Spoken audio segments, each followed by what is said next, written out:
Innal hamdalillah nahmaduhu wa nasta'inuhu wa nastaghfiruh wa na'udzu billahi min syururi anfusina wa min sayyiati a'malina may yahdihillahu fala mudilla lahu wa may yudlil falan tajida lahu waliyyan mursyida. Asyhadu an la ilaha illallah wahdahu la syarika lah wa asyhadu anna Muhammadan abduhu wa rasuluhu la nabiyya wa rasul ba'dah.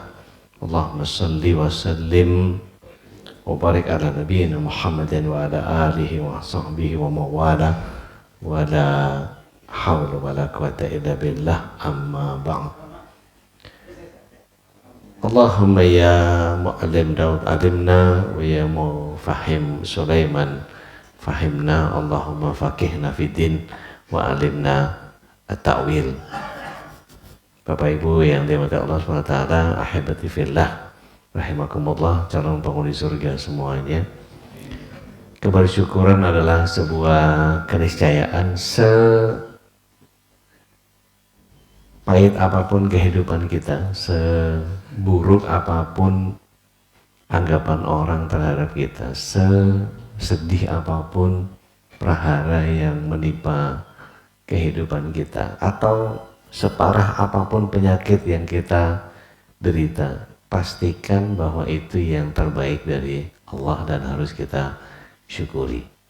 Salawat serta salam semoga senantiasa tercurah ke hadirat Rasulullah SAW, berikut para keluarga, sahabat dan para pecinta risalah dan syariat beliau hingga akhir zaman. Mudah-mudahan kita yang hadir pada kesempatan pagi hari ini dan yang bergabung dalam Zoom kita pagi ini senantiasa Allah SWT berikan nanti kita dalam keadaan diberikan syafaat oleh Rasulullah SAW, dan berharap bahwa kita adalah orang-orang yang kemudian senantiasa keluarga kita diberkahi oleh Allah SWT, dirahmati, dihidayahi, dan diberikan inayah, iradah, kudrah, dan iradahnya, terlebih ma'unahnya, untuk kita bisa mendapatkan keistiqomahan dalam menjalankan keislaman kita sampai akhir hayat kita, menjemput husnul khatimah dan kelak dikumpulkan bersama keluarga di surganya, amin. Pagi ini kita akan menguak rahasia Ramadan. Nggak rahasia-rahasia amat sih, Ramadan kan udah pada tahu lah ya, tapi nanti saya akan coba bongkar. Mungkin baru hari ini kita tahu, karena ini hasil dari beberapa penelitian yang sifatnya mutaakhirin. Mari kita mulai dari bagian yang pertama. Kita membahas tentang fadilahnya saum. Ada yang tahu nggak bedanya saum sama puasa? Kalau saum apa, puasa apa? Saum ya puasa, Ustaz. Saum bahasa Arab, puasa bahasa Indonesia. Jadi gini, saum itu bahasa Arab yang sifatnya lebih holistik daripada cuman sekedar puasa. Karena puasa itu dalam bahasa Sanskerta itu diambil dari kata upawasa, tidak makan, tidak minum. Sementara saum itu bukan hanya sekedar tidak makan, tidak minum. Karena Rasulullah SAW sendiri menyatakan, kam min shaimin laisa lahu min siyamihi ilal ju' wal atas. Berapa banyak orang yang puasa tapi dia tidak mendapatkan pahala puasanya, ya, saumnya, kecuali hanya dengan lapar dan haus. Loh, berarti saum itu bukan hanya sekedar puasa. Jadi kalau saum itu lebih kepada bagian di mana kita diminta untuk tidak hanya nahan lapar dan haus, tapi nafsu, pikiran, emosi negatif, dan seterusnya. Karena itu ternyata mempengaruhi banyak hal di kita. Bapak Ibu baru tahu mungkin bahwa ternyata pikiran kita itu ternyata penyebab kerusakan kita dalam organ. Jadi diteliti oleh Dr. Muhammad Nasir Beliau itu menyelidiki tentang sistem ilahiyah di tubuh kita. Ternyata jaringan-jaringan di tubuh kita itu punya minat atau punya kecenderungan. Misalnya, kalau dia tidak khawatir, dia menggantungkan dirinya kepada Allah, insya Allah nggak bakal diabetes. Sampai begitu tuh efeknya ternyata. Kalau dia nggak berpikir overthinking, maka jaringan kankernya nggak akan tumbuh. Kenapa seseorang kanker biasanya kebanyakan pikiran? Apa-apa dipikirin, apa-apa dipikirin, apa-apa dipikirin. Ya nggak perlu-perlu dipikirin. Biasanya begitu. Apa-apa was-was, apa-apa cemas, apa-apa khawatir. Gitu. Menurut beliau. Nanti Bapak Ibu bisa ada TikToknya, beliau menjelaskan tentang konsep kesehatan ilahiyah itu. Ternyata setiap jaringan tubuh kita itu punya minat terhadap Allah SWT. Jadi tubuh kita semua itu bertasbih kepada Allah SWT dengan caranya masing-masing. Jadi jantung gimana, ginjal gimana, usus gimana, dan seterusnya dan seterusnya. Itu sedang saya pelajari juga. Wah, bisa begitu ternyata ya. Gitu.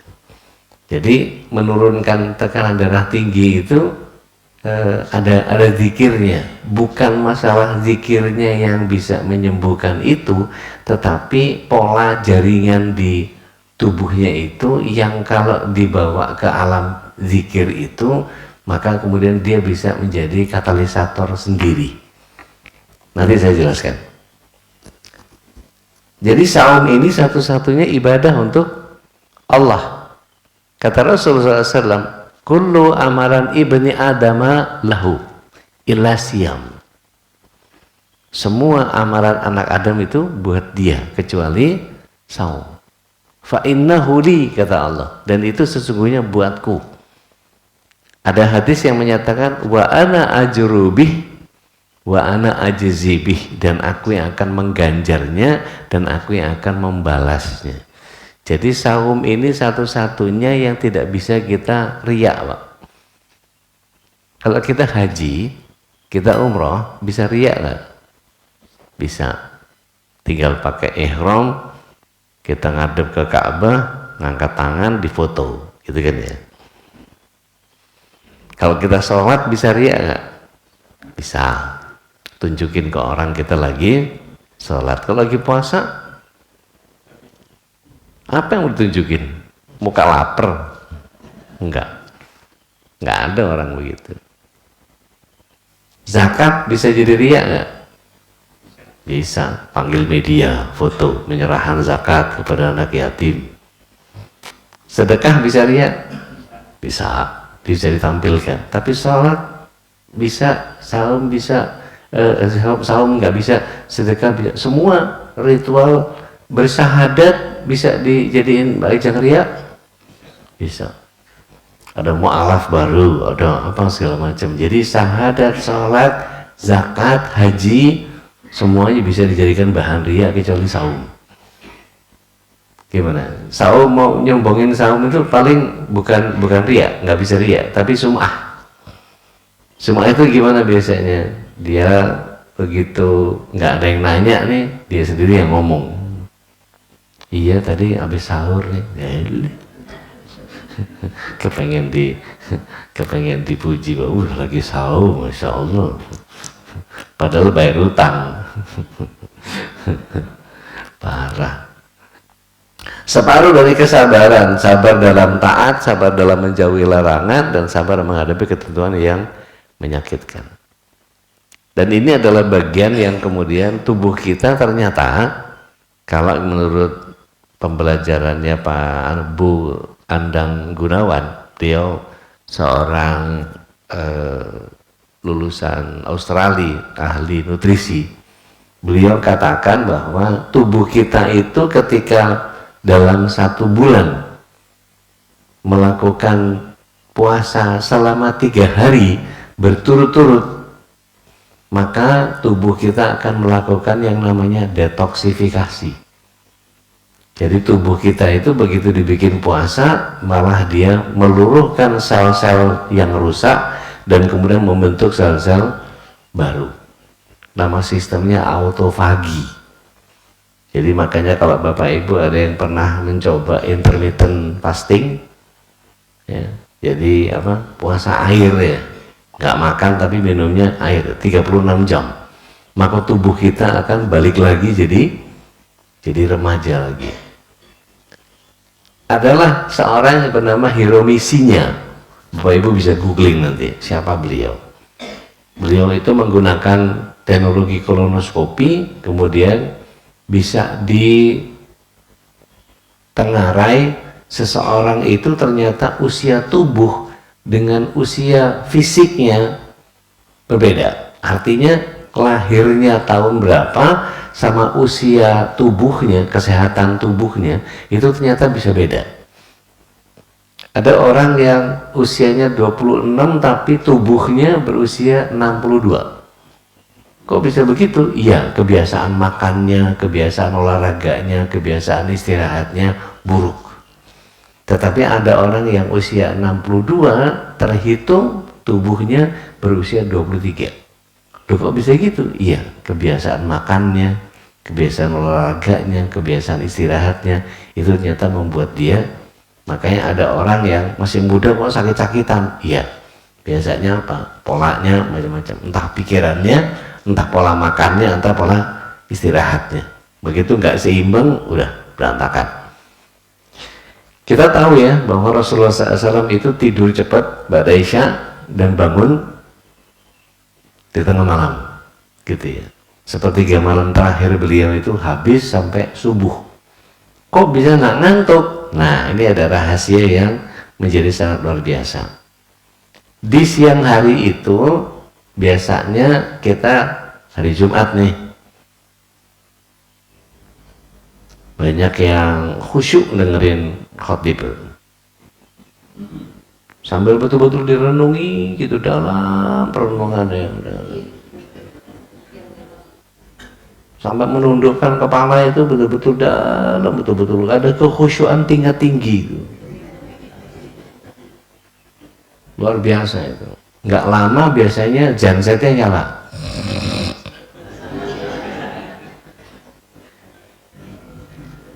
Ternyata ada rahasianya, Pak. Rasul SAW itu setiap sebelum duhur atau sesudah setelah duhur atau sesudah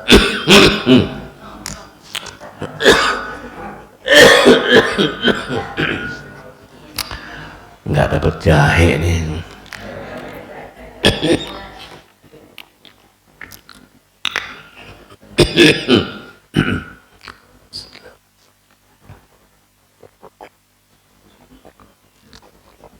Jadi Rasulullah SAW sebelum duhur atau sesudah duhur kadang-kadang nggak rutin beliau tapi yang beliau lakukan adalah namanya qailullah.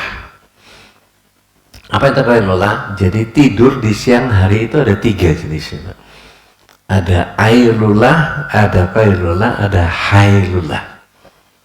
Ailullah itu nggak boleh. Kenapa? Ba'da subuh kita nggak boleh tidur. Tunggu sampai matahari naik. Begitu matahari naik, kalau misalnya kita habis begadang malam, boleh silakan tidur. Tapi setelah matahari naik, sebelum itu jangan. Karena sistem tubuh kita nggak mentolerir itu. Kalau mencoba, biasanya badannya malah penat. Yang ketiga, hailullah ba'da asar. Ba'da asar itu juga jangan dihindari. Meskipun nggak ada larangannya, tapi kalau bisa dihindari. Rasulullah SAW nggak suka itu. Tapi yang paling jadi kegemaran Rasulullah SAW adalah qailullah. Ternyata qailullah itu menurut penelitiannya Sarah Metnick dari Harvard University dengan rilis jurnalnya tahun 2006, beliau menulis bahwa tidur Di siang hari antara 10 sampai 15 menit dengan deep nap atau deep sleep ya. Deep nap itu tidur nyenyak yang sampai ngangkat genset tadi itu, maka itu menjadi bagian yang dia setara dengan antara 7 sampai 8 jam di malam hari. Oh, pantas Rasulullah SAW cukup dengan qailullah 10-15 menit, lo pulas udah, habis itu seger. Dan ini kalau lagi bawa mobil kan bahaya, Pak. Kalau lagi bawa motor, waduh, sleeping driver itu dari lampu merah ke lampu merah. Lampu merah aja, lampu merah lagi. Saya pernah ngalamin tuh di tahun-tahun awal saya talaki sama banyak ustadz di tahun 2000 sampai 2004 tuh, yang nabrak, yang masuk got, yang apa segala macam gitu, seru. Iya, ternyata belum rahasia tentang qailullah tadi. Nah, kemudian di sini kita melihat bahwa fadilah saum ini, kata Rasulullah SAW, Bukhari Muslim hadisnya, ini amalannya dilipat gandakan. Nah, mari kita lihat bahwa ternyata amalan sunnah dihitung wajib, amalan wajibnya dikalikan 70 kali lipat. Ini bukan rahasia lah, kita semua sudah tahu ini. Dan hadis riwayat At-Tirmidzi dari Anas bin Malik, umrah di Ramadan itu bernilai haji bersama Rasulullah SAW. Dan berinfak nilainya lebih baik daripada 1000 tasbih. Dalam hadis An-Nakhai, saum satu hari itu lebih daripada 1000 hari dalam hitungan bulan yang biasa. Satu tasbihnya hitungannya lebih dari 1000 tasbih, satu ruku setara dengan 1000 rakaat. Ini kalau bicara tentang fadilahnya Ramadan. Nah, Bapak Ibu yang dirahmati Allah, mari kita lihat manfaatnya saum ini. Manfaat saum ini tidak hanya menundukkan nafsu, dia mengosongkan hati untuk zikir dan fikir, dia menumbuhkan empati, dan dia mempersempit aliran darah di mana setan bekerja itu dalam darah. Kata Rasulullah SAW bahwa setan itu mengalirnya di darah kita. Maka cara menghambatnya bagaimana? Maka dengan saum. Jadi kalau saum otomatis tidak ada makanan yang diolah di tubuh kita. Dalam tubuh kita ada yang namanya autolisis. Autolisis. Apa itu autolisis? Autolisis itu bedanya gini. Kalau dia dinyalakan, diaktifkan, maka tubuh kita akan merespon sesuai dengan bagaimana kekuatan niat itu menjadi luar biasa dalam Islam. Kalau kita nggak sahur tapi niat puasa, kita telat sahur misalnya, bangun udah subuh, udah azan, waduh belum sempat sahur, udahlah bismillah, minum air aja, boleh, pas azan minum, dan puasa. Kira-kira mana mana yang lebih lapar sama dibanding dengan orang yang nggak niat puasa tapi telat sarapan? Kira-kira yang kelimpungan yang mana? Yang telat sarapan. Kenapa? Otaknya tidak disetting untuk lapar. Jadi begitu kita bilang saya berniat saum, biasanya kan di witir ya, sebelumnya, semalamnya, besok saya mau, kalau di kampung dulu anak-anak suka teriak-teriak, nawaitu sauma qadin an adai Fardi syahri Ramadan hati sanati lillahi ta'ala Allahumma sholli ala Muhammad, bubar gitu kan ya, kalau di kampung gitu dulu. Nah, Ketika orang berniat, maka otak kita seolah-olah ingin memberitahukan kepada seluruh organ tubuh kita, jangan coba-coba cari makanan dari perut, nggak bakal ada sampai maghrib. Maka yang dilakukan oleh tubuh kita, metabolisme tubuhnya tetap nggak? Tetap. Pembakaran bahan-bahan tubuhnya, kalori yang tersisa di tubuh dibakar, bakar. Terjadi metabolisme tubuh, terjadi. Terus bahannya dari mana kalau di perut nggak ada? Maka yang diambil dari glikogen, Pak. Dari lemak-lemak di balik-balik otot itu, gelambir-gelambir, sisa-sisa pinggiran-pinggiran. Iya, makanya ibu-ibu senang tuh kalau tahun 28 hari puasa biasanya turun berat badannya sekitar antara 5 sampai 6 kilo. Masya Allah. Tapi nanti balik lagi nih 3 Syawal karena kebanyakan opor ayam. Balas dendam. Belum liburan lebaran tuh apa, ngelurusin kastengel, ngelurusin nastar, ngelurusin lidah kucing, macam-macam. Kok tiba-tiba gatel?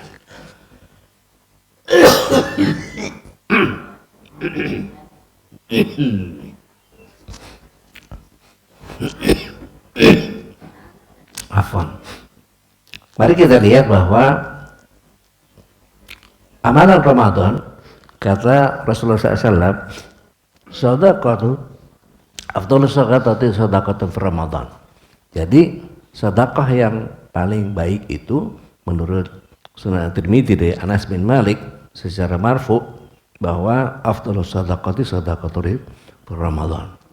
Jadi ketika Allah SWT meminta kita untuk menyibukkan diri dengan Al-Quran,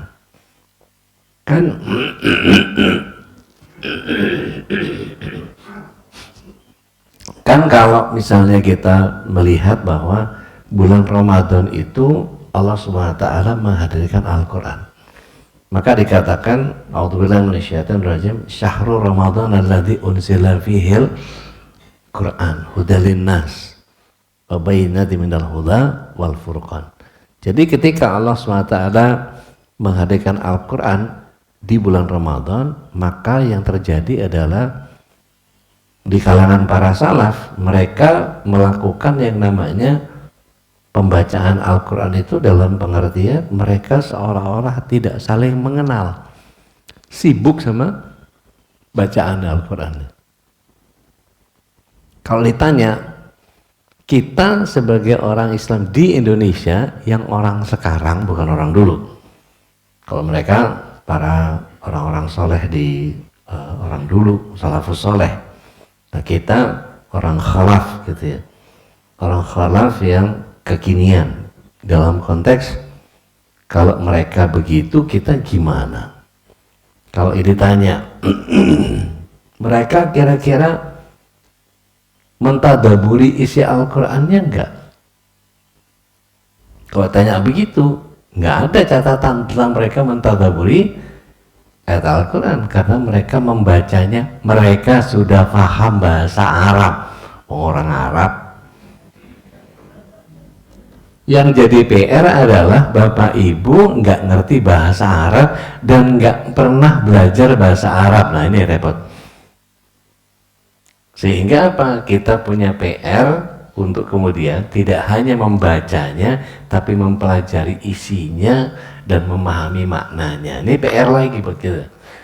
Ketika kita lakukan itu di bulan Ramadan, datang ke tadarus, datang ke taklim segala macam dan seterusnya, banyak orang yang kemudian pakai kegiatan mengatasnamakan sesuatu, tetapi sebetulnya yang dilakukan bukan itu. Maksudnya gimana nih? Gini, ibu-ibu Ramadan kira-kira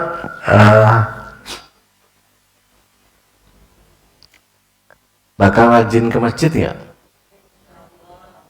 Bawa Quran nggak? Bawa. Ngakunya sama orang rumah mau kemana? mau ke masjid, mau kegiatan apa? Tadarus. Padahal bohong itu. Loh, kok bohong Ustaz? Iya. Mari kita lihat. Bapak Ibu silahkan dibuka Al-Qur'annya, surat yang ketiga ayat yang ke-79. Apa kata Allah? Surat yang ketiga ayat yang ke-79. A'udzubillahi minasyaitonir rajim. Saya ambil tengahnya saja ya, tengah ke belakang. Kunu rabbaniyina bima kuntum tu'allimunal kitab. Masya Allah, Masya Allah, Masya Allah. Syukran jazakumullah khair. Kunu rabbaniyina bima kuntum tu'allimunal kitab wa bima kuntum tadrusun. Mohon izin, di situ pertanyaan saya, tadrusun di situ dimaknai apa di dalam Al-Quran? Hah? Bukan. Menelaah, mempelajarinya. Dari kata apa? Dirosah. Dirosah itu pelajaran. Tadarus, engkau mempelajarinya. Kalau pakai tadarusan berarti kegiatan yang engkau lakukan, engkau mempelajarinya. Mohon izin Pak, tadarus itu yang sebenarnya tadarus bukan istilah ya. Tadarus yang benar itu kita buka Quran, ada ustadznya, dibaca ayatnya, diterjemahkan, dipelajari. Kalau ada asbab nuzulnya, dijelaskan asbab nuzulnya. Kalau ada kaitannya dengan hadisnya, dijelaskan hadisnya. Kalau ada asbab urut hadisnya, dijelaskan asbab urut hadisnya. Kalau ada pendapat ulama tentang itu, dijelaskan tafsirnya para ulama menjelaskan tentang itu. Dan kemudian bagaimana mengaplikasikannya ayat itu ke dalam kehidupan sehari-hari. Jadi ada ustadznya, dibahas keseluruhannya, detail. Pertanyaan saya adalah, apakah ibu-ibu mengaku tadarusan melakukan itu di masjid selama Ramadan? Tidak. Ngakunya doang tadarus. Padahal cuma tilawah doang, pindah tempat. Yang tadinya di rumah jadi tilawah di masjid. Ngakunya tadarus, padahal cuma tasmi, dengerin temennya baca Quran. Habis itu bikin lingkaran gantian dari ayat sekian sampai ayat sekian, terusin. Yang khatam itu khatam bacaan bareng, khatam dia enggak. Ini cuma istilah-istilah yang sering kali dipakai, tapi sebetulnya bukan itu maknanya. Jadi kalau kita berbeda dengan orang-orang di Arab, orang-orang di Arab itu bahkan bahasa sastra Arab di dalam Al-Quran itu mereka sendiri terkagum-kagum dengan bahasa Al-Quran. Karena bahasa Al-Quran itu dengan bahasa keseharian beda. Bahasa fushah dengan bahasa amiyah itu beda. Jadi kalau Bapak Ibu ngobrol sama TKW di Arab gitu, terus ngomong bahasa Al-Quran, wah, gelagapan mereka. Kenapa? Ya bahasa pasar sama bahasa kitab beda banget. Contohnya, kalau di bahasa Arab itu ada na'am, ada bala dalam Al-Quran. Tapi kalau di Arab, di Saudi, ngomong iya itu bukan na'am atau bala, tapi apa? Aywa. Mesir lebih parah lagi.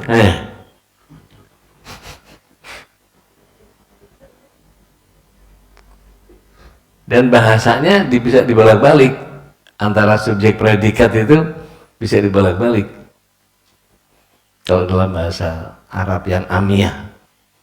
Jadi kalau misalnya kita pakai bahasa fushah, Itu mereka biasanya terkagum-kagum, orang-orang Mesir, orang Sudan itu begitu kita tanya dalam bahasa fushah, kan bahasa fushah itu bahasa sastra, sastra tinggi.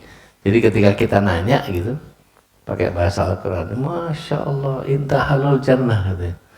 Anda ahli surga nih, ngomongnya bahasa Quran. Padahal kita nggak ngerti bahasa Amiyah gitu. Kita pakainya bahasa Quran. Nah, kadang-kadang ada yang beli sajadah kecil-kecil kayak punya Pak Boy gini, pesujudan namanya. Gutroh apa beli itu tuh.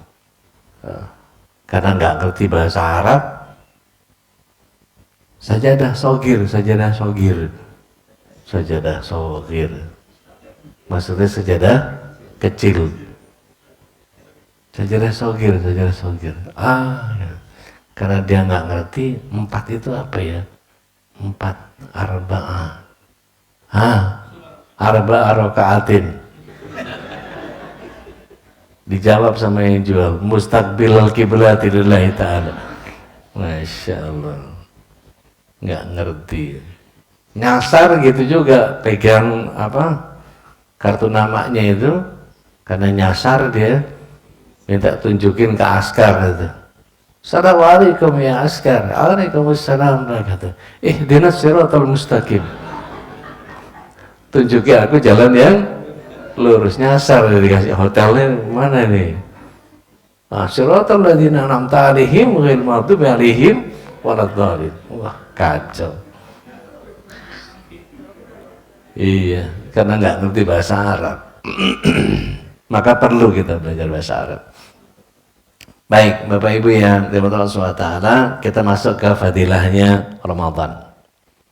Jadi dalam Al-Musnadnya dari Al-Mathilah bin Al-Asqa, suhufnya Ibrahim itu turun di malam pertama Ramadan. Taurat diturunkan pada malam 6 Ramadan. Injil diturunkan pada malam 13 Ramadan. Sedangkan Al-Quran pada malam 24 Ramadan.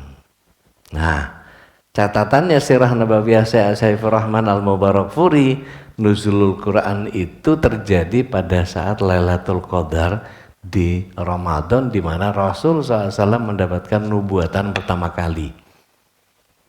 Jadi beliau sampaikan bahwa dari Lauh Mahfuz ke Baitul Izzah itu tanggal 17 Ramadan. 19-nya dari Baitul Izzah ke langit bumi. Dari langit bumi dicicil sama Malaikat Jibril selama 22 tahun, 6 bulan, 22 hari, yang kalau bareng sama hadis qudsinya di total 23 tahun. Jadi pertanyaannya adalah, sejak kapan 17 Ramadan itu jadi nuzulul Quran? Wong itu turun dari Lauh Mahfuz ke Baitul Izzah, ada urusan apa sama manusia? Makanya kemudian di kita mungkin ngabisin budget PHBI gitu, Pananan biasanya nggak tahu. Ada budget PHBI nggak kita bikin nuzulul Quran? Tanggal berapa? Tanggal 17 Ramadan, dipas-pasin. Padahal itu turunnya dari Lauh Mahfuz ke Baitul Izzah, yang urusannya urusan malaikat, bukan urusan kita. Gitu. Ada Rasulullah SAW ngajarin nanti pada tanggal 17 Ramadan kita peringati nuzulul Quran, nggak ada. Ya lumayan lah ya, nambah-nambahin libur. Dan Rasulullah SAW menyatakan apabila Ramadan tiba, pintu-pintu langit dibuka, pintu jahanam ditutup, serta para setan dibelenggu. Nah ini yang kemudian nanti kita akan lihat. Kata Buya Hamka, kalau kepengen lihat Muslim, lihat pas Jumatan atau salat Id. Keluar semua tuh. Pas Jumatan atau salat Id. Muslim. Kalau yang mukmin yang mana? Mukmin itu adanya nanti di 10 malam terakhir Ramadan. Nah, ada muslimin, ada mukminin, ada musiman, Pak. Musiman itu adanya kapan? Pas Ramadan. Tarawih pertama sama Ada yang hafal kayaknya dia. Seminggu pertama, wah sibuk. Buka puasa, alumni, buka puasa, kumpulan sepeda, kumpulan moas, macam-macam itu. Nanti sibuk sama bukber, akhirnya tarawehnya gimana? Berantakan. Tilawahnya gimana? Berantakan. Sahurnya gimana? Sahur on the road. Waduh. Sahur on the road.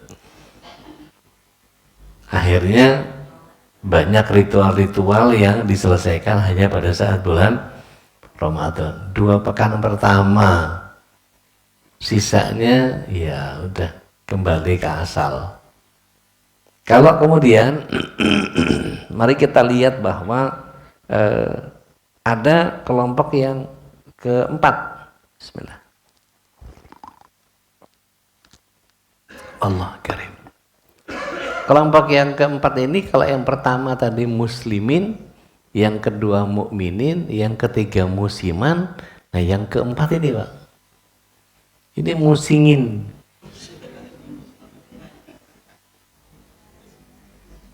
Orang ngaji dia nggak ngaji, orang ke masjid dia nggak ke masjid, orang sholat dia nggak sholat, orang puasa dia nggak puasa. Orang turun dari masjid dia malah masuk masjid, bongkar kotak tromol. Musingin nih begini. Dan biasanya nggak peduli dia, mau Ramadan ya mau apa, nggak ada urusan.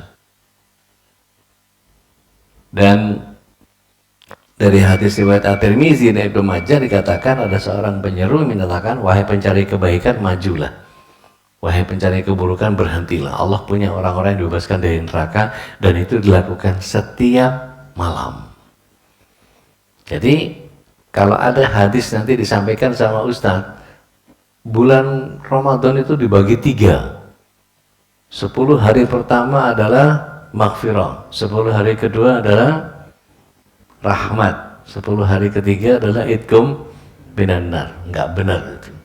Ya, hadisnya palsu. Yang benar apa? Tiap malam Allah SWT akan ngangkat orang dari neraka. Ada pengampunan-pengampunan. Nanti insya Allah kalau sampai pada waktunya kita akan bahas bagaimana kita punya yang namanya fase-fase pengampunan yang kita pernah bahas. 10 hari terakhir, last 10 days, Rasulullah SAW mengencangkan sarung dalam pengertian tidak berhubungan sama para istri, meskipun istrinya banyak. Beliau hidupkan malamnya dengan apa? Dengan ibadah, baik itu tilawah maupun tahajud. Ada pertanyaan, Saudi katanya menerapkan di Masjidil Haram mau bikin 10 rakaat plus 3 witir. Gimana tuh Ustaz? Padahal Rasulullah SAW 11. Kok bisa dibikin 10? Gini, sholat sunnah itu ada 8, ada 10, ada 20 dan seterusnya. Gitu. Nanti tinggal kita mau ngikut yang mana. Jadi sejatinya begini. Adakah Rasulullah SAW melakukan tarawih? Tidak pernah. Seumur hidup? Seumur hidup. Nggak pernah. Tarawih? Iya pernah.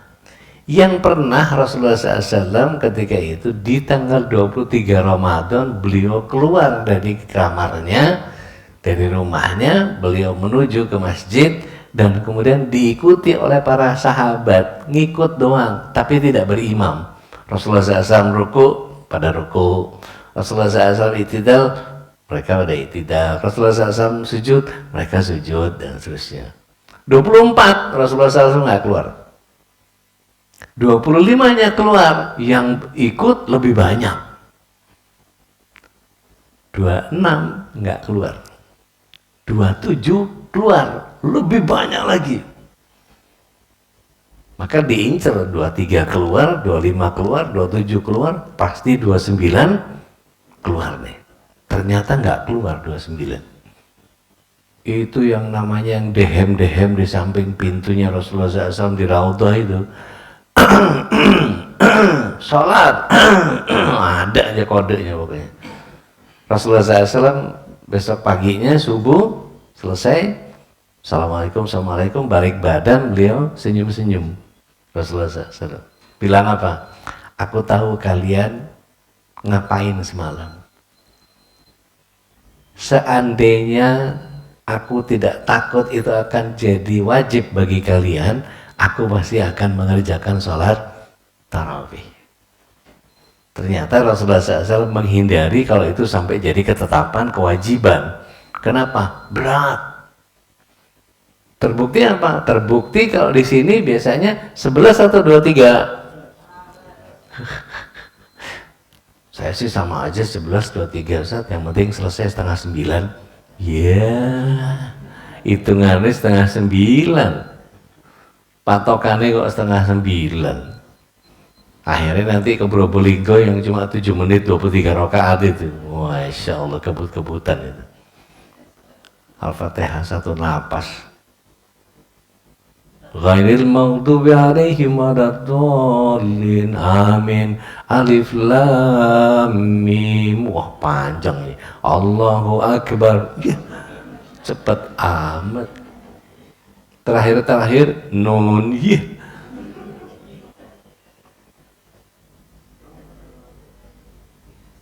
Boleh? Boleh, tapi ya kebangetan. Toha Allahu Akbar, Yasin Allahu Akbar. Paling panjang Kaf ha ya ain shad Allahu Akbar. Kan parah banget tuh ayat-ayat muqatta'ah yang dibaca. Boleh? Boleh sih, tapi ya parah banget gitu. Ya nggak gitu-gitu juga. Gini, Rasulullah SAW itu menjadikan sholat itu jadi hobi. Satu-satunya orang yang hobinya sholat itu Rasul SAW. Makanya beliau sebentar-sebentar sholat, sebentar-sebentar sholat, sebentar-sebentar sholat. Hampir mirip sama kita yang sholatnya sebentar-sebentar. Loh, iya? Beda dikit kan itu? 11.40 itu Pak, jauh banget. Yang satu sebentar, yang satu sebentar-sebentar sholat. Kata Rasulullah SAW, hadisnya Abu Hurairah, ini hadisnya marfu, barang siapa sholat berjamaah selama Ramadan pasti akan mendapatkan Lailatul Qadar. Jadi kalau tidak meninggalkan sholat malam. Dan kita tahu ibu-ibu boleh witir di tahajud atau witir di tarawih. Boleh pilih dua-duanya, tapi tidak boleh keduanya. Boleh milih dua-duanya, mau di witir boleh, mau di tarawih boleh, mau di tahajud boleh. Rasulullah SAW menyatakan la witra ini fil lailah, tidak ada dua witir dalam satu malam. Karena witir itu kan ganjil, tidak ada yang ganjil dua kali dalam satu malam. Ganjil sama ganjil jadi genep, ya mana witirnya? Gitu. Maka pilih yang mana? Pilih tarawih atau pilih tahajud? Kenapa pilih tarawih? Kata Rasul SAW, barang siapa sholat witir bareng sama imam tarawih, maka dia mendapatkan pahala laksana semalam suntuk dia sholat malam. Tapi ada nggak orang yang kemudian tidak mau witir sama imam tarawih, kemudian pulang nanti tahajudnya dia witir sendiri? Ada, tapi sayang nggak dapat pahala semalam penuh. Seperti sebagaimana orang yang sholat witir bareng sama tarawih sama imam. Taib, mudah-mudahan bisa dipahami. Rasulullah SAW menjauhi istri mandi di antara dua azan. Mandi di antara dua azan itu maksudnya gini, saya nggak tahu di sini muazzinnya kan punya toleransi tingkat tinggi. Ada muazzin yang terutama maghrib. Maghrib itu ada qobliyah maghrib nggak? Wah, dengan tegas katakan enggak ada. Akhirnya apa? Begitu sholat maghrib, azan maghrib, la ilaha illallah, baru ngambil napas, Allahu Akbar, asyhadu an la ilaha illallah. Astagfirullahaladzim. Ya nggak gitu juga.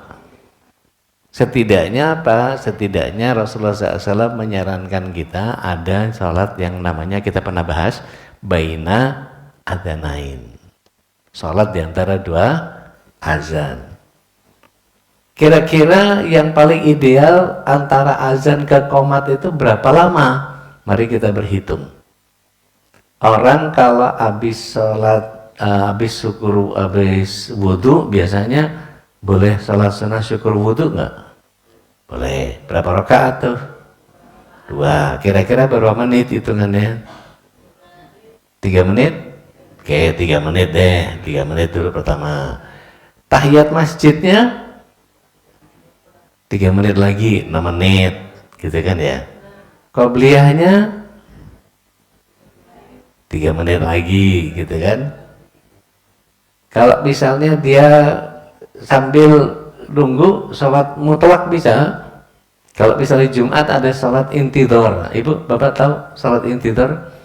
Nunggu imamnya naik ke mimbar.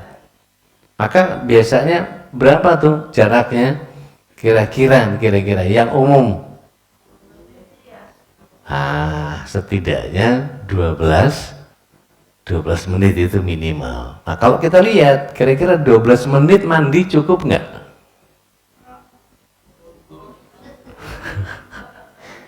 Mandi koboi itu gimana? Sesendok ya? Mandi koboi mah jempol sama telunjuk doang, mata doang dikuceknya. Jadi kalau Rasulullah SAW biasanya mandinya di antara dua azan. Maksudnya panjang waktunya. Makanya kalau kita sampai sekarang kita tahu, kalau ada yang pernah umroh, jarak antara azan ke qomat berapa lama?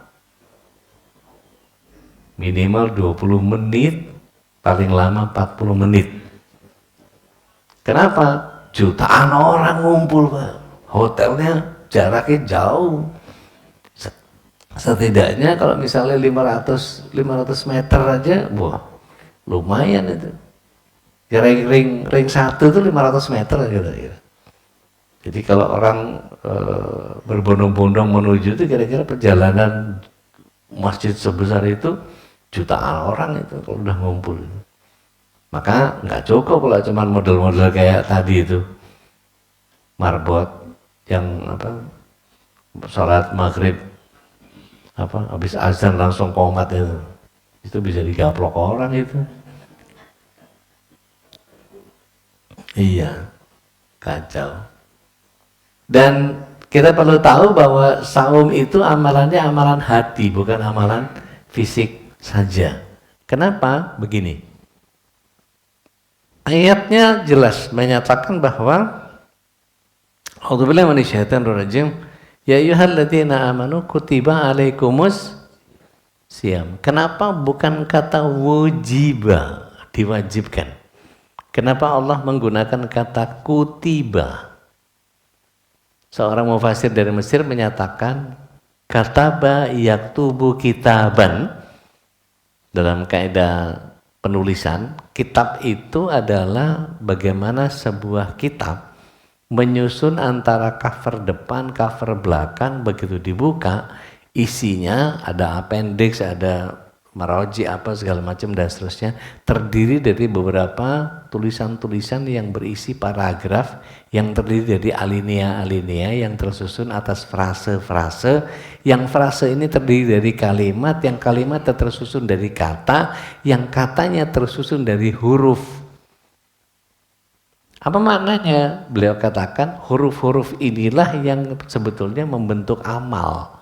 Kita sedang mengkitabkan amal kita. Jadi bukan melulu soal saum, tapi ya sedekahnya, ya perbuatan baiknya, ya amal soleh yang lain, ya wakaf Qur'annya, yang bantu orang, ya beli kurma, ya macam-macam semuanya.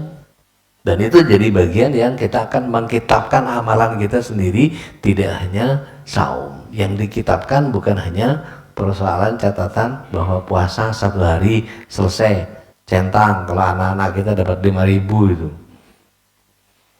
ada yang 5.000, ada yang 1.000 gitu kan. Pokoknya kalau selesai tuntas 30 hari lumayan ya, 1,5 juta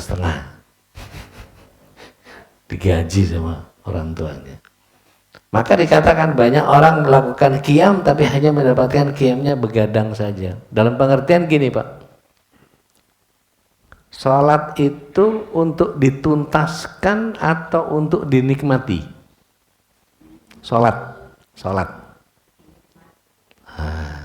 Kalau dinikmati berarti menikmati setiap intikal, rukuknya dinikmati, sujudnya dinikmati, berdirinya dinikmati. Ustadz Hanan Ataki itu pernah cerita bahwa dia pernah ke Mesir, itu datang ke tempat tarawehnya para hufaz. Semalam tarawehnya 10 juz. Waduh, orang Pondok Kelapa udah bubar itu.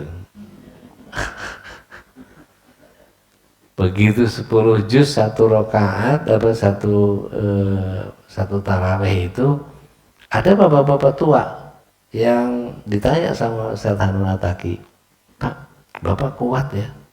Senyum si bapak itu. Saya kok ngerasa lelah, kata Ustadz Hanun Ataki, karena kamu sholatnya pakai fisik. Kalau kamu sholat pakai hati, kamu nggak akan lelah. Itu kayak ketampar rasanya. Karena kalau sholat pakai fisik, wah itu begitu imam baca alif lam mim, panjang ini. Dzalikal kitabu la raiba fi, itu baru ayat 6 aja. Innal ladzina kafaru sawa'un 'alaihim a anzartahum am lam tundirhum la yu'minun. Udah banyak yang dehem itu. Baru ayat 6. Tapi ya itu tadi, kalau ayat-ayat yang dibaca itu dinikmati, maka dia akan mendapatkan kenikmatan ayat itu.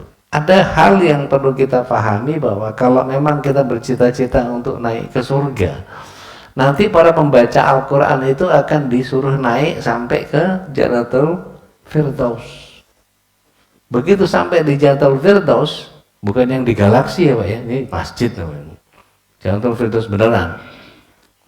Jannatul Firdaus itu nanti bacaan kita disesuaikan dengan banyaknya bacaan kita. Jadi nanti ada malaikat yang sibuk merintah kita. Ayo Pak, naik Pak. Ayo terus Bu, terus Bu, naik terus. Ayo terus naik terus. Karena kita di dalam dunianya masih banyak membaca Al-Quran. Baca aja itu. Paham nggak? Paham itu. Terus saja rajin baca, Nggak niat ngapal, tapi terus rajin baca sebagai sebuah kebiasaan. Maka sampai terakhir, begitu udah masuk ke Jannatul Firdaus, terus baca. Nah ini kedudukanmu terakhir, kamu baca sampai sini. Masya Allah. Kalau kita jarang baca Quran Pak, Masya Allah, itu ditinggal sama malaikat yang tadi itu. Iya, dia begitu naik, Pak, udah nih sampai sini aja. Bapak nggak punya bacaan lagi nih. Deh, saya tinggal aja, saya tak ngurusin yang lain. Gitu kata malaikat. Ya elah, nggak enak banget itu Pak. Sakitnya di sini. Hadiahnya umat Rasulullah SAW saat Ramadan, bau mulut puasanya lebih harum. Di sisi Allah ya. Di sisi orang mah tetap bau abab. Malaikat minta ampun sampai berbuka, dan Allah menghias surga sampai berkata, hambaku menahan sakit dan lapar dan menghadapku. Setannya dibelenggu karena tadi darahnya pelan, dan diampuni di akhir malam seperti gajian. Adalah Rasulullah SAW menyatakan, baina salat fi waktiha, baina Jumat, baina Ramadan, kafaratun lima bainahuma. Dari sholat 5 waktu, Jumat ke Jumat, Ramadan ke Ramadan, bisa menghapuskan dosa di antara keduanya, selama dosa besar dijauhi. Dosa besarnya apa? Ya kesyirikan, ya lalai sholat, ya durhaka, ya zina, ya rizki haram, ya khomer, ya judi, ya rusak silaturahim, ya kikir, termasuk gibah. Gibah itu Bu Nita ada nggak? Loh, nggak usah tersinggung gitu dong Ibu. Soalnya ibu-ibu itu kalau ngomong, jeng ini bukannya ngomongin orang ya. Begitu koma, ngomongin. Kacau. Iya. Enggak, ini bukan ngomongin orang loh ya. Saya aja digituin sama dia. Iya, terus aja nambahin. Bapak Ibu pernah dengar katanya Rasulullah SAW waktu naik mimbar itu mengatakan amin, amin, amin. Yang benar isinya yang ini Pak. Hadisnya. Jadi bukan yang jika suami berantem sama istri belum saling memaafkan. Enggak, bukan itu. Justru Rasulullah SAW dapatnya yaitu yang di Ramadan tidak diampuni lalu mati, maka neraka baginya, semoga Allah jauhkan dari surga. Bilang amin ya Rasul. Maka Rasulullah SAW bilang amin. Kalau durhaka pada orang tua lalu mati, maka neraka baginya, semoga Allah menjauhkan dari surga. Bilang amin ya Rasul. Amin kata Rasul. Yang ketiga, yang tidak bersalawat ketika sebut nama Muhammad, nah lalu mati alaihi salatu wassalam, maka neraka baginya, semoga Allah menjauhkan dari surga. Katakan amin ya Rasulullah. Maka beliau katakan amin. Ini lafaz yang sahih dari Ibnu Hibban. Jadi kalau ada suami yang tidak memaafkan istri, apa enggak ada, itu palsu. Ya. Nah, ini kita baca sama-sama nih Bu. Dalam kitab Ibnu Manzur, dalam kitab Lisanul Arab, para ulama itu meminta kepada Allah Tabaraka wa Ta'ala, Allahumma salimna li Ramadan wa salim Ramadan li wa salimhu minni mutaqabbala. Ada beberapa lafaz yang mirip-mirip, tapi yang lafaznya dari Ibnu Manzur yang seperti ini. Kita baca sama-sama, Allahumma salimna li Ramadan wa salim Ramadan li wa salimhu minni mutaqabbala. Jadi maksudnya gini, Allahumma salimna li Ramadan. Ada lafaz yang menyatakan Allahumma salimna ila Ramadan. Ya Allah, selamatkan aku sampai kepada Ramadan. Maksudnya dikasih sehat, dikasih afiat, cukup harta, jiwanya waras, sehingga ketika menjalankan seluruh ibadah dalam bulan Ramadan dia bisa. Karena ada banyak orang yang kemudian begitu masuk Ramadan nggak bisa buat beli bukaan, nggak bisa buat beli sahur. Ini terjadi. Jadi dalam satu wawancara TV, seorang masayih, radio, seorang masayih, ya narasumber, kemudian ada yang telepon, Syekh, bagaimana hukumnya orang yang puasa terus menerus? Tidak berbuka dan tidak sahur. Wah, dia jelasin pakai ayat, begini itu apa sama Rasulullah SAW menyatakan bersahurlah karena sesungguhnya sahur itu ada keberkahan. Maka barang siapa menyegerakan buka, maka dia akan melihat dua kebahagiaan. Kebahagiaan berbuka dan kebahagiaan nanti bertemu sama Allah. Panjang lebar, bang.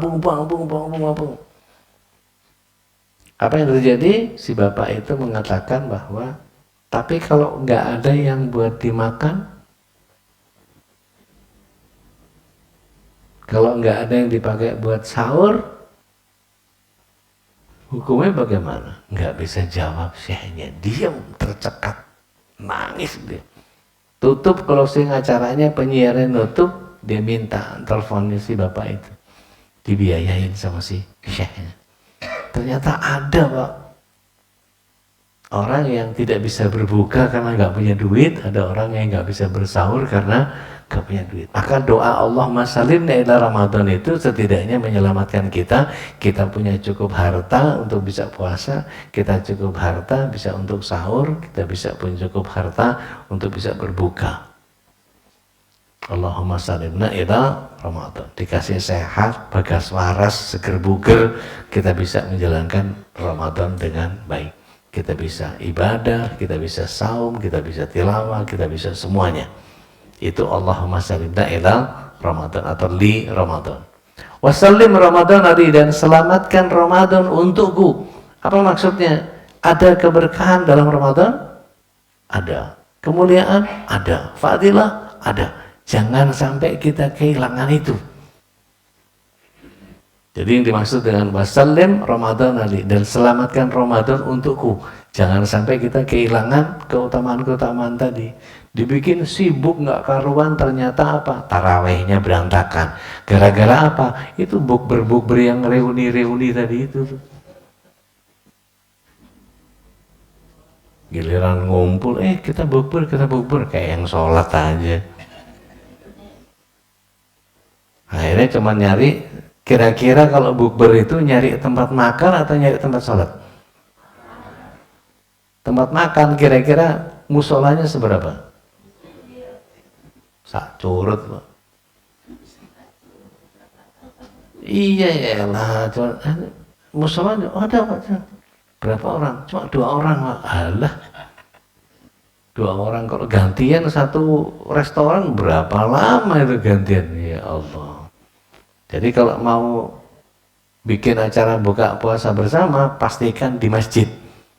Gitu. Buka puasa bersama, kata kajian ba'da asar gitu. Ba'da asar zikir, ngaji apa segala macam, tausiah apa segala macam. Habis begitu maghrib, dia siap maghrib, siapin tuh kormanya 3 butir sama air. Ini kadang-kadang begitu buka puasa, Masya Allah, sandung lamur, kikil, mantap, kolak, kurang nendang katanya. Kalau mestinya sambil ditendang ya buka puasa, duak gitu ya mestinya. Kemudian wasallimhu minni, dan selamatkan Ramadan dari aku, menghindarkan kita berbuat buruk di bulan Ramadan. Emang ada orang berbuat buruk di Ramadan? Ada, banyak. Misalnya seperti apa contohnya? Nanti di Azumar nggak boleh ada yang ngasih buka puasa kecuali kurma dari saya. Wah, songong amat. Orang nggak boleh nyumbang. Kalau bisa koordinasi, kalau bisa gantian, kenapa tidak? Misalnya, pekan ini kita pilih 10 orang yang mau ngasih buka puasa. Yang risau siapa, yang buah siapa, yang gorengan siapa, wajib itu. Karena kalau kurma kan sunnah, yang wajib gorengan katanya. Gitu katanya jamaah. Kalau kurma sunnah, yang wajib gorengan katanya.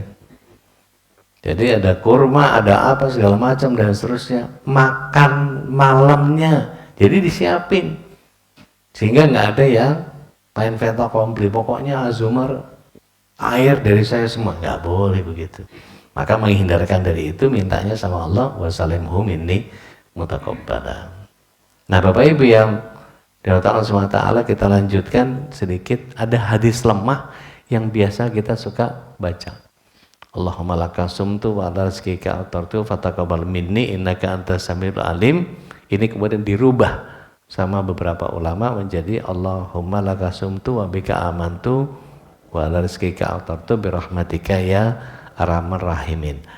La aslalahu kalau dari sisi hadis. Tidak ada asalnya kalau dari sisi hadis. Tapi sebagai sebuah doa boleh dibaca, boleh, silakan. Jadi tahunya cuman Allahumma lakasumtu wa bika amantu wa rizqika aftartu birahmatika ya arhamar rahimin. Dari kecil itu aja Ustaz, ya udah boleh, silakan. Tapi jangan pernah menyatakan bahwa itu dari Rasul. Karena itu buatan ulama. Jadi kalau yang dari Rasul yang mana? Yang dari Rasul SAW itu sebelum berbuka doanya Allahumma inni as'aluka birahmatika allati wasi'at kulla syai'in antaghfirali. Ya. Bisa di next. Doa iftar saum. Satu lagi. Iya. Nih. Kita baca sama-sama. Allahumma inni as'aluka birahmatika allati wasi'at kulla syai'in an taghfirali. Ini hadisnya dari Ibnu Abu Mulaikah dari Abdullah bin Amr bin As dalam kitab Ibnu Majah dan kitab Ibnu Sinni. Menurut syarat Bukhari-nya hadis ini sahih. Artinya ini tidak diriwayatkan oleh Imam Bukhari, tapi menurut syarat Bukhari ini hadisnya sahih. Ini doa iftar saum sebelum minum, sebelum berbuka, sebelum maghrib. Jadi sambil nunggu maghrib. Ini doa yang kata Rasulullah SAW, doa yang tidak tertolak pada saat orang berbuka puasa. Ini doanya. Setelah azan, tok tok tok tok dur, tok tok tok tok tok dur dur dur. Allahu Akbar, Allahu Akbar. Masih ada yang mukul itu enggak ya sekarang ya? Beduk, enggak ada ya? Masih ada ya? Kalau di kampung. Iya, kalau masih ada yang pakai itu, itu khas itu. Tek, tek, tek, tek, dur. Itu. Begitu. Allahu Akbar. Itu sebetulnya 2 menit sebelumnya sudah bisa kita buka puasa. Kenapa? Karena yang pegang mikrofon juga buka duluan. Loh, iya dong. Lah dia azan, dia belum buka loh, bagaimana? Dia buka dulu, udah masuk nih, dia minum dulu tuh. Maka doanya sebelum azan yang ini, Allahumma inni as'aluka birahmatikal lati wasi'at kulla syai'in an taghfirali. Diulang-ulang sampai azan. Begitu azan, Allahu Akbar, baru mulai bismillah. Begitu celekuk, baru kemudian baca dhahabat doma wa batalatil uruq wa thabatal ajru insya Allah. Ini setelah minum. Jangan kemudian baru pegang gelas bacanya ini. Megang gelas dhahabat doma wa batalatil. Lah, itu namanya ngelecehin malaikat namanya. Belum minum, belum basah tenggorokan. Karena bahasa dhahabat doma wa batalatil uruq itu sudah hilang dahaga, sudah basah tenggorokan. Lah minum aja belum, gimana mau dhahabat doma? Jadi minum dulu, celekuk, alhamdulillah baru dhahabat doma wa batalatil uruq wa thabatal ajru insyaallah. Nah, ini kalau kita pelajari, mudah-mudahan ini jadi nanti bisa di-share, minta sama Pak Nanang, minta sama Pak Boy materinya supaya bisa di-share, nanti bisa kita sama-sama bagi-bagi ke keluarga kita. Wallahu a'lam bishawab. Belum nanti kalau kita di traktir siapa? Traktir rumah saya, ayo kita open house, buka puasa tempat saya. Maka doanya berubah, Pak. Doanya berubah, ngedoain yang ngasih makanan buka puasa. Aftara indakum shaimun wa kana ta'amakumul abrar wassala alaikumul malaikah. Nah, enggak bakal hafal kan ya, karena enggak biasa ditraktir. Baik, nanti kita pelajari. Hadatsallahu ajma'in. Aku luka wali hada astaghfirullah wa lakum. Alhamdulillahirabbil alamin. Monggo kalau ada bantahan, sanggahan, pertanyaan, silakan. Assalamualaikum warahmatullahi wabarakatuh. Waalaikumsalam warahmatullahi wabarakatuh. Pak Ustadz, mohon maaf. Tadi mengenai persiapan puasa itu kan untuk diri ya Pak Ustadz. Ya. Seperti membersihkan kuku-kuku, ya. Rambut, mandi dan sebagainya, itu afdalnya kapan ya Pak Ustadz? Baik. Terima kasih. Bismillahirrahmanirrahim. Bismillahirrahmanirrahim. Di malam pertama mau taraweh juga maghrib itu boleh, Bu? Iya, masih boleh, enggak apa-apa. Yang sebetulnya kalau bersih-bersih kuku apa segala macam dan seterusnya itu yang lebih rigid nanti di haji. Kalau di Ramadan enggak terlalu bermasalah. Tapi kalau di haji, begitu ibu berniat untuk korban, maka dihindarkan potong kuku, potong rambut dan seterusnya.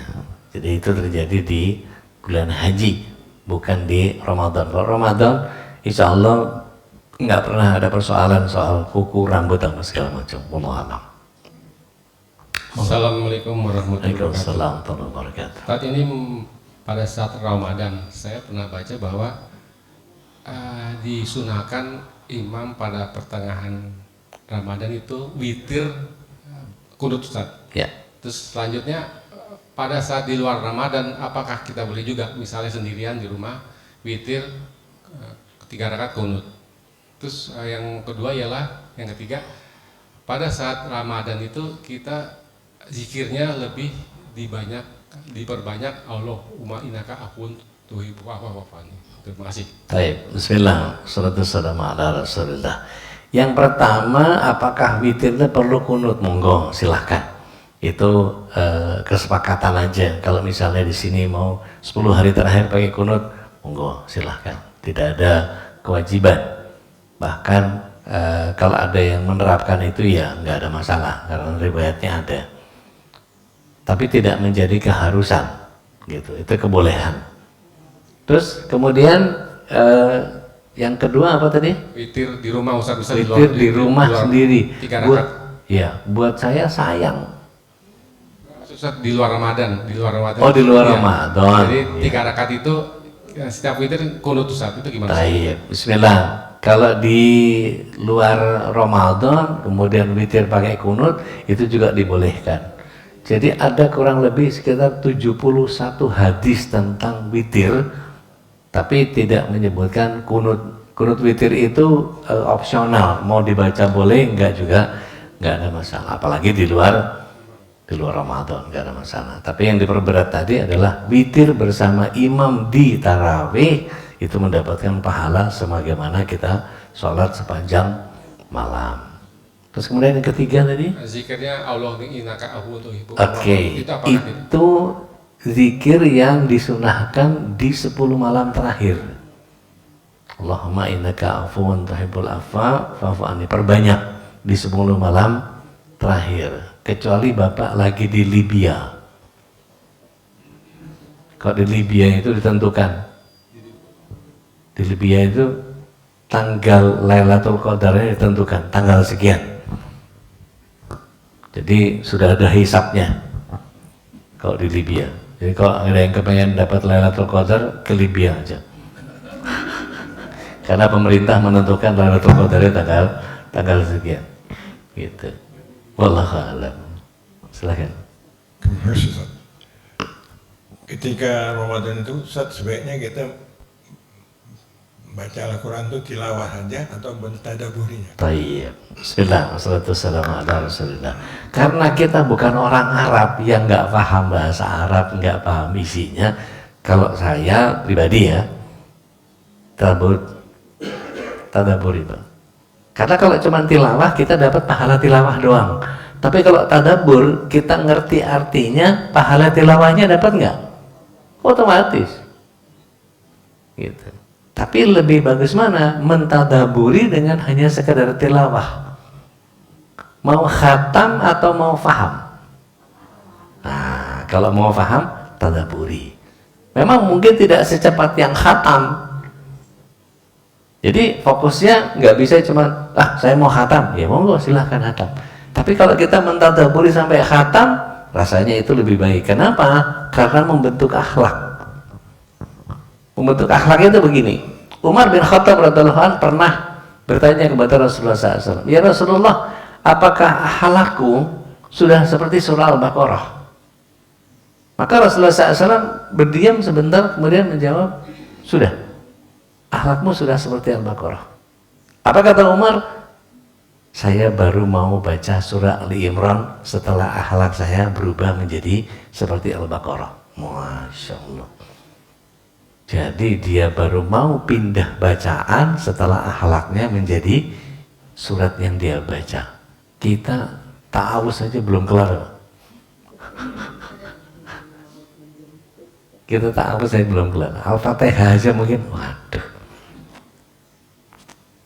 Lebih sering mana? Kita kalau sakit itu cari paracetamol atau air putih? Loh. Padahal penemuan paracetamol sama Rasulullah SAW duluan mana minum air putih? Yang menyembuhkan Allah atau paracetamol? Kenapa nggak Allah dulu sama air putih, kok paracetamol duluan? Berarti apa? Mendahulukan Allah jauh lebih penting seharusnya daripada menghilangkan rasa sakit lewat wastilahnya. Itu bisa jadi kesirikan nggak sadar itu. Apalagi baca doanya dilupakan. Begitu pusing sedikit, aduh paracetamol dong. Padahal sebetulnya, oh ini cara Allah SWT memberikan saya sakit, saya disuruh ingat sama Allah. Balik lagi ke mindset tadi. Ya Allah, astagfirullah. Kalau memang ini penggugur dosa, saya ikhlas ya Allah. Iyalah Pak itu mah. Asal hati kita betul-betul semeleh aja sama Allah. Karena ada orang-orang yang sembuh hanya karena penyakit yang disebut dengan psikosomatik.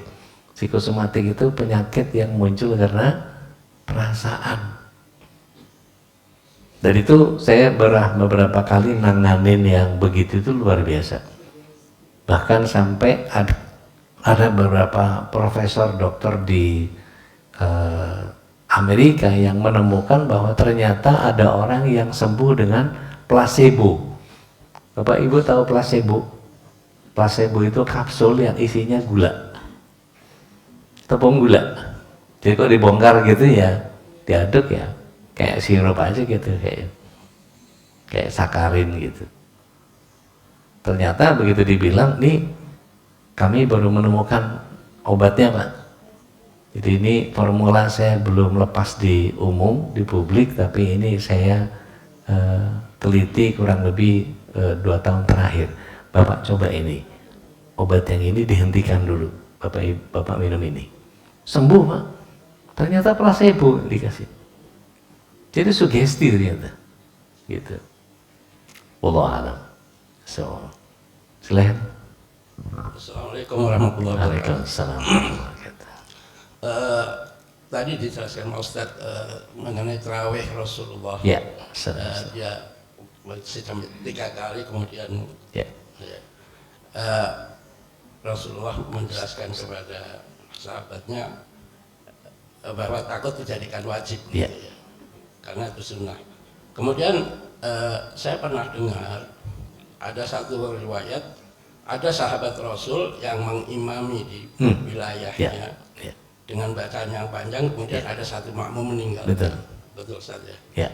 Kemudian diadukan sama Rasulullah menegur imam itu, sahabatnya ditegur, katanya bacaan yang panjang itu sabihsima dan sebagainya. Ya. Nah ini kemudian bagaimana artinya waktu yang tepat bagi seorang imam untuk membaca bacaan yang panjang atau berpendek begitu. Mohon penjelasannya. Baik, bismillah, wassalamualaikum ala rasulillah. Ada bagian yang terpotong dari penjelasan Bapak tadi, jadi ada beberapa hadis yang berkaitan dengan itu.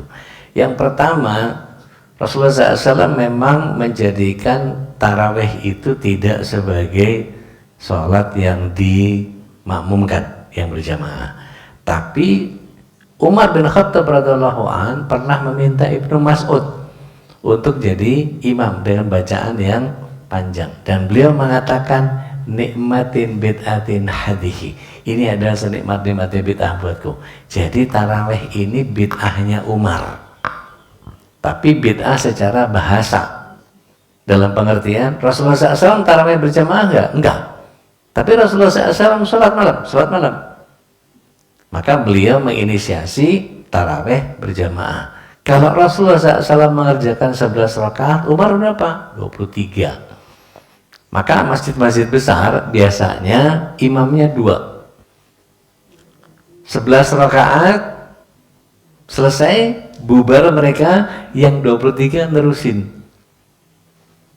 Yang enggak witir bareng 23, mereka nahan untuk tidak witir. Nunggu kapan? Nunggu 23. Jadi gantian.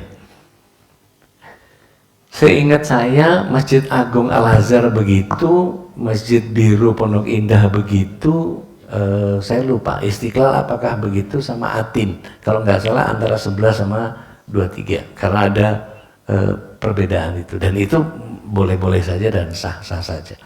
Maka kemudian kalau Saudi kemudian jadi 10+3, ya monggo-monggo saja, nggak ada masalah, karena sifatnya ya sunnah saja. Nah, mari kita lihat bahwa riwayat yang tadi ada seorang sahabat yang membacanya panjang, itu kaitannya dengan perang. Jadi karena perang, maka bacaan ini dikhawatirkan kalau terlalu panjang, kita bisa kalah sama musuh. Gitu. Jadi peristiwanya waktu itu di perang. Maka Rasulullah SAW cegah dia, apakah kau mau membuat fitnah supaya orang mati semua waktu di kelamaan sholat? Maka mengukur bagian itu adalah bagian yang seorang imam tidak hanya sekedar menghafal Al-Quran dengan bacaan yang indah, tetapi dia tahu ketika ngelihat. Makanya penting buat kita ngelihat imam-imam yang kemudian dia ngecek dulu siapa yang jadi makmumnya. Maka saya jujur kagum sama imam di sini, beliau selalu ngecek siapa nih yang bakal susah lama kayaknya. Oh kayaknya aman ini, orang-orang soleh semua kayaknya, nggak ada yang susah berdirinya, nggak ada yang susah, dah babat habis panjangin nggak apa-apa. Tapi kira-kira kalau ada yang kepayahan gitu, maka nggak arif kalau seseorang baca panjang. Pada saat kapan? Rasulullah SAW itu pernah membaca singkat atau mempercepat sholatnya ketika mendengar bayi nangis. Ada bayi nangis, Rasulullah SAW biasanya kalau duduk di antara dua sujud, bacaan kita apa? Setelah selesai sujud, kita duduk, itu bacaannya apa?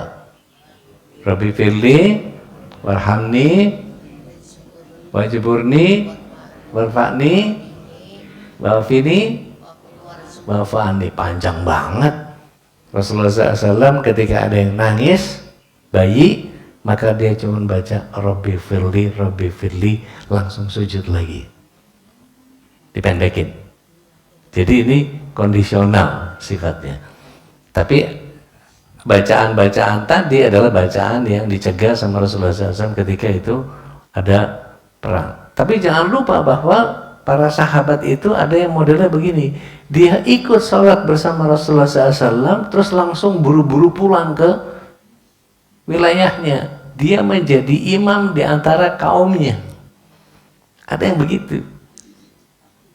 Ada satu sahabat yang pelekungnya, sarungnya, izharnya itu gantian sama istrinya, saking miskinnya. Jadi begitu sholat bareng Rasulullah SAW, buru-buru pulang karena istrinya biar sholat juga. Karena sarungnya cuma satu, jadi dipakai buat sholat suaminya, dipakai juga buat sholat istrinya di rumah. Masya Allah, sampai kayak begitu. Jadi ada kondisi-kondisi yang kalau kita lihat apa sih yang menyebabkan hadis itu bisa muncul, bagian dari asbab wurud dari sebuah hadis tadi. Wallahu a'lam. Saya Ustaz. Silakan Ibu. Bismillah. Kapan mengakhiri saum sunnah-sunnah di bulan Syaban, baik Daud ataupun Senin Kamis yang idealnya. Yang kedua, tentang itikaf untuk para ibu, di mana tadi hadis bahwa Rasulullah harus mengajak akhirnya keluarganya itu. Ya. Itu saja. Assalamualaikum. Makasih Ustaz. Dengan senang hati Bu. Bismillah. Wassalatu wassalamu ala Rasulillah. Yang pertama tadi, puasa sunnahnya kapan terakhir gitu ya? Iya. Tergantung ibu melakukannya sejak awal Sya'ban enggak? Kalau ibu tidak mulai dari awal Sya'ban, misalnya ibu baru mulai di pekan kedua, maka terus habisin. Tinggal berapa hari nih? 12 hari, 11 hari? Habisin. Kalau mulainya tidak dari awal Sya'ban. Tapi kalau dari awal Sya'ban, sebaiknya tidak memenuhi seluruh Sya'ban, karena Rasulullah SAW juga tidak penuh satu full Sya'ban. Hadisnya Ibunda Aisyah, Rasulullah SAW sebagian besar dari Sya'ban beliau gunakan untuk saum, tapi tidak seluruhnya. Kesepakatan para ulama menyatakan bahwa hanya boleh 3 pekan. Kecuali ibu mulainya dari pekan kedua Sya'ban, boleh dihabiskan sampai terakhir.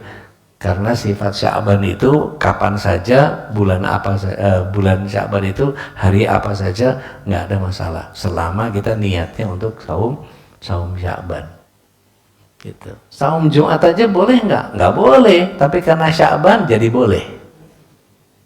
Sabtu aja boleh nggak? Nggak boleh, tapi karena Sya'ban jadi boleh. Gitu. Senin Kemis monggo silakan. Yang nggak ada apa? Ruahan. Ruahan nggak ada. Iya, munggahan nggak ada itu.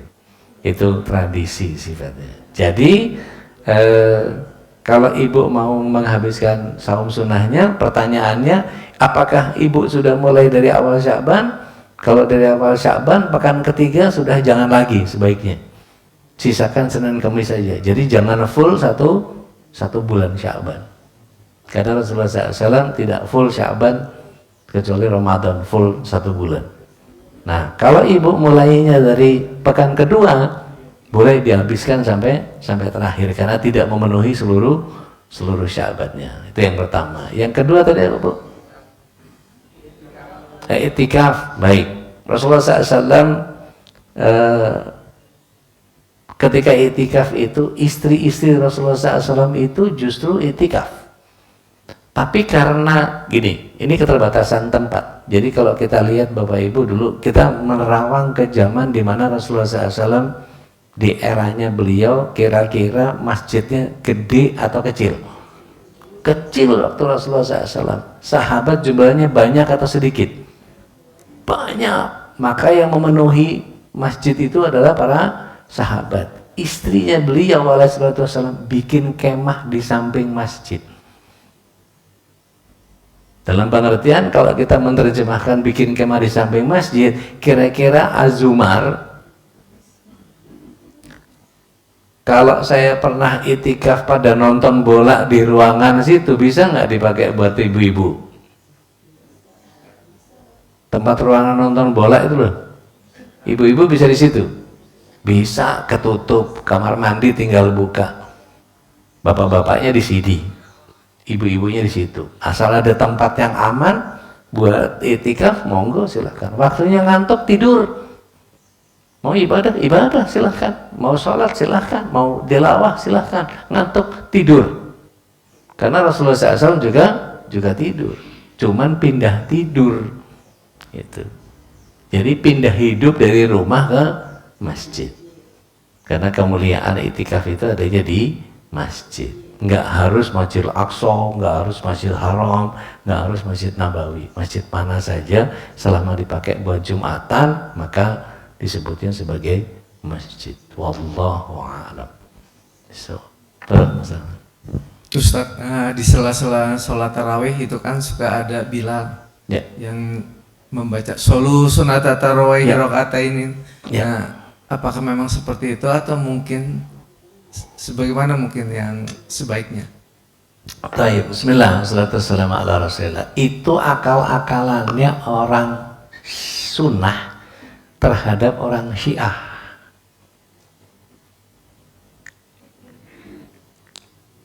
Jadi disebut begitu, bahkan saya nggak hafal ininya, panggilan Bilalnya itu. Tapi ada yang nyebut Abu Bakar, ada yang nyebut Umar, ada yang nyebut Utsman, ada yang nyebut Ali. Itu sebetulnya buat ngantem orang-orang Syiah. Disebut itu mereka nggak mau, gitu. Karena orang-orang Syiah itu, sama dua orang Abu Bakar dan Umar itu sangit banget kan. Bahkan hadis yang saya sebut tadi, Umar menyatakan bid'ahnya taraweh itu dibenturkan sama dia, maka Umar harus masuk neraka karena Umar sudah bikin bid'ah. Karena Rasulullah SAW menyatakan inni kullu bid'atin dhalalah wa kullu dhalalatin finnar. Saya pernah berdebat itu sama orang Syiah, seru itu. Ngejawabnya bagaimana? Kalau ditanya bahwa ini kullu bid'atin dhalalah wa kullu dhalalatin finnar, bicara kullu itu kalau dalam bahasa Arab itu kita pakai dua pendekatan. Yang satu pakai kaidahnya Al-Aqil, yang satu pakai pendekatan Ibnu Hamdun. Sehingga ketika ada dua kata kullu dan kulli atau kullu dan kulla, maka kullu yang pertama harus dimaknai sebagian. Kullu yang kedua dimaknai tiap-tiap kalau Al-Aqil bilang. Kalau Ibnu Hamdun bilang seluruhnya. Maka kalau dalam hadis Sya'ban dikatakan Rasulullah SAW saum fi Sya'ban fi kulliha. Apakah di semuanya? Enggak, sebagian. Sebagian Sya'ban, enggak seluruh Sya'ban, karena Rasulullah SAW enggak pernah 30 hari. Kata kullu itu tadi bermakna sebagian. Tapi begitu ada dua, sebagian dan tiap-tiap atau sebagian dan seluruhnya. Maka kalau kita lihat, Umar bin Khattab menyatakan sesungguhnya sebagian bid'ah itu sesat. Yang sesat pasti seluruhnya atau pasti tiap-tiap kesesatan di neraka. Nah, kalau pakai pendekatan itu mereka langsung mungkir itu orang-orang Syiah. Jadi itu ikhtiar dan ikhtiyat orang-orang Sunni zaman dulu untuk menghilangkan pengaruhnya Syiah. Kalau di kita kalau yang begitu nggak ada, nggak perlu, gitu. Karena memang tuntunannya nggak ada. Gitu. Wallahu a'lam. Assalamualaikum warahmatullahi wabarakatuh. Suatu tradisi di daerah, di kampung gitu, Ya. ada istilahnya berlimau. Artinya berlimau itu kita mandi Balimau. berlimau ya istilahnya. Itu biasanya di suatu daerah gitu. Ya. Tradisi itu apa? Itu ada sunahnya atau memang cuma sekadar memperingati atau memasuki bulan Ramadan? Baik. Terima kasih. Bismillah, salatu wassalamu ala munggahan, bandi balimau, apalah segala macam dan seterusnya, itu hanya tradisi yang makin kesini makin kesana, Pak. Jadi kalau kita lihat bahwa mandi balimau itu mandi pakai limau, pakai jeruk, air jeruk itu supaya minyak-minyak apa tubuh kita itu nggak gampang nggak gampang pokoknya nggak lengket lah gitu kira-kira. Kepengen bersih lah masuk ke Ramadan.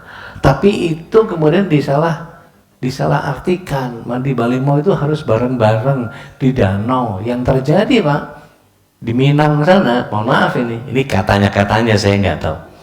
Itu bahkan yang mandi balimau di tempat itu campur lagi perempuan. Ya udah nggak bener, udah katanya adat basadi syarak basadi kitab Allah. Syarak yang mana yang bisa dicampur ikhtilat begitu. Nah ini bagian yang kemudian harus kita pisahkan. Yang sesuai dengan Rasulullah SAW mari kita kerjakan, yang tidak maka tinggalkan. Karena bagian yang sebetulnya kalau mau mandi, ya kita mandi besar mau ke Ramadan silakan aja, dan bahkan mandi besar setiap hari pun juga tidak ada masalah kan gitu.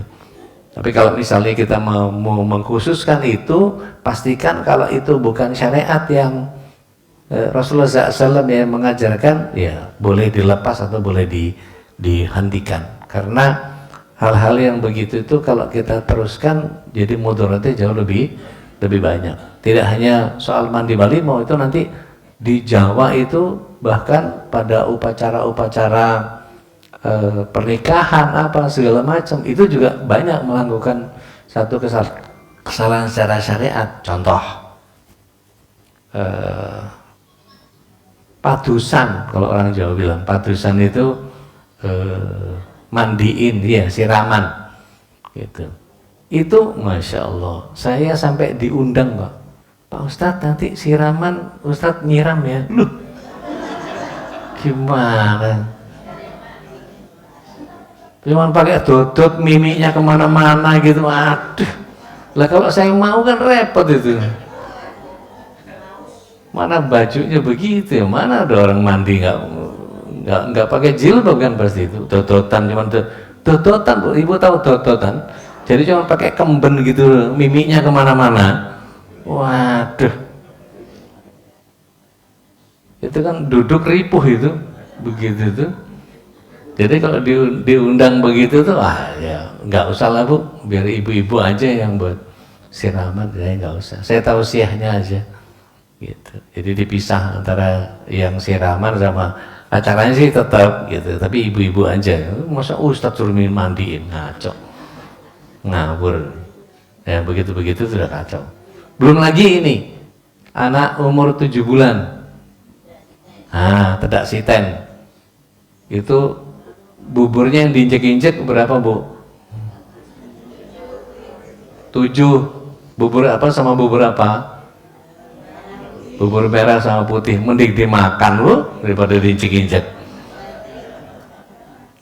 Udah gitu naik turun tebu, tangga tebu. Habis itu taruh di tampah, kurungin ayam, dihias-hias. Nanti kalau megangnya pensil katanya jadi care, jadi sekretaris desa katanya. Lah kalau pensil alis jadi MUA, jadi make up artist apa gimana? Kalau kepegang bedak gitu, waduh, jadi bencong gitu. Repot urusannya. Janganlah tradisi-tradisi yang begitu tuh nggak usah lah. Kalau kira-kira banyak mudaratnya mendingan nggak usah. Gitu. Wallahu alam. So, 4 bulanan apa tingkapan? Akikah sih sunnah. Ya, akikah itu sunnah. Sunnahnya akikah itu gimana? 7 hari potongin kambing, laki 2, perempuan 1, masak bagiin.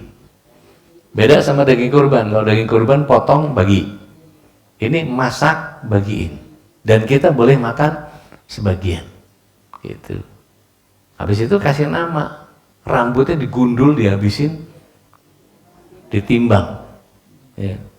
Ada yang bilang timbangannya timbangan perak, tapi sebagian ulama menyatakan timbangan emas karena perak nggak lebih berharga dari emas. Sekarang emas gram 3 juta ya. Luar biasa. Nah itu disedekahkan. Habis itu kasih nama. Kasih nama juga penuh doa. Jangan asal unik namanya. Pokoknya biar anak saya satu-satunya yang punya nama itu seluruh dunia. Repot. Namanya siapa?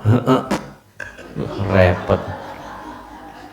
Itu gurunya manggil susah, dia sendiri manggil susah. Gitu.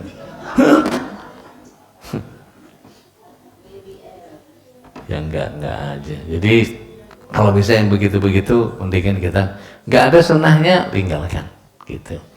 Yang ngejamin kita masuk surga itu Rasul SAW, yang nanti begitu jalan di sirat, Rasulullah SAW yang kemudian minta kepada Allah, selamatkan. Maka perbanyak kita hidupkan sunnah Rasulullah SAW. Karena begini hemat saya, ini penutup. Sebaik-baik apapun, setulus-tulus apapun, seikhlas yang luar biasa sekalipun kita niru persis Rasulullah SAW mengerjakan seluruh sunnah yang Rasulullah SAW kerjakan, belum tentu ada garansi pasti diterima. Tetapi ketika kita melakukan maksiat, sudah pasti dicatat sebagai dosa. Jadi lebih pasti mana? Lebih pasti bikin dosa atau lebih pasti bikin amal? Lebih pasti bikin dosa. Maka banyakin amal, karena kita tidak pernah tahu amal yang mana yang bikin kita masuk surga. Allahu a'lam.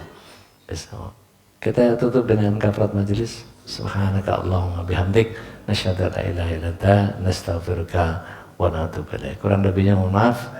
Ada minkum astaghfirullahaladzim. Wa sallallahu ala nabiyina Muhammadin wa ala alihi wa sahbihi ajmain. Assalamualaikum warahmatullahi wabarakatuh.